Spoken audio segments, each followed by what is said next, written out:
నమస్తే. మీ పేరమ్మా? ఎక్కడి నుంచి వస్తున్నారమ్మా? అది కందుకూరు నియోజకవర్గం గుట్లూరు మండలం పక్కన విలేజ్ అది మా ఏంటమ్మా మరి ఇక్కడ నెల్లూరు ఎంపీ అభ్యర్థి అయిన విజయసాయి రెడ్డి గారు అసలు ఇక్కడ గెలవగలదా? 100% ఖచ్చితంగా గెలుస్తాడు విజయసాయి రెడ్డి. ఎందుకంటే జగన్మోహన్ రెడ్డి గారు చేసిన సంక్షేమ పథకాలే ఆయన గెలిపిస్తాయి. వైనాట్ 75 పక్కా వస్తాయి. ఎందుకంటే చంద్రబాబు చెప్పిన హామీ కూడా నెరవేర్చరు, జనానికి తెలిసిపోయింది.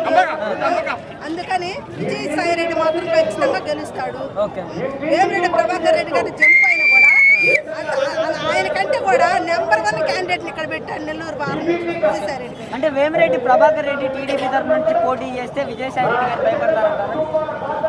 ఇప్పుడు సింహం లాంటి వ్యక్తిని పెడితే ఇంకెందుకు భయపడతాడు విజయసాయి రెడ్డి? భయపడినా భయపడతాడు. ఎందుకంటే జగన్మోహన్ రెడ్డి గారు రైట్ హ్యాండ్ విజయసాయి రెడ్డి అంటే అలాంటి వ్యక్తిని పెట్టాడు మా నెల్లూరు పార్లమెంట్ కి విజయసాయి రెడ్డి గారిని. మరి నెల్లూరు ప్రాంతానికి విజయసాయి రెడ్డి గారు రావడం ఒక నెల్లూరు వాసిగా మీకు ఏ విధంగా? నెల్లూరు జిల్లా వాసిగా మాకు చాలా సంతోషంగా ఉంది. విజయసాయి రెడ్డిని పెట్టినప్పటి నుండి కూడా ఖచ్చితంగా గెలుస్తాడు జగన్మోహన్ రెడ్డి. విజయ్ మాత్రం చంద్రబాబు ఆయన పుత్రుడు, ఆయన దత్తపుత్రుడు నిమ్మగడ్డ రమేష్ మూల కూర్చొని చాలా తడిగొట్టే కూర్చొని రోజులు దగ్గరలో విజయసాయి రెడ్డి గారికి సుమారుగా విజయసాయి రెడ్డి గారికి మెజార్టీ అంటే గెలుపు మాత్రం పక్కా వస్తాడు విజయసాయి రెడ్డి గారు.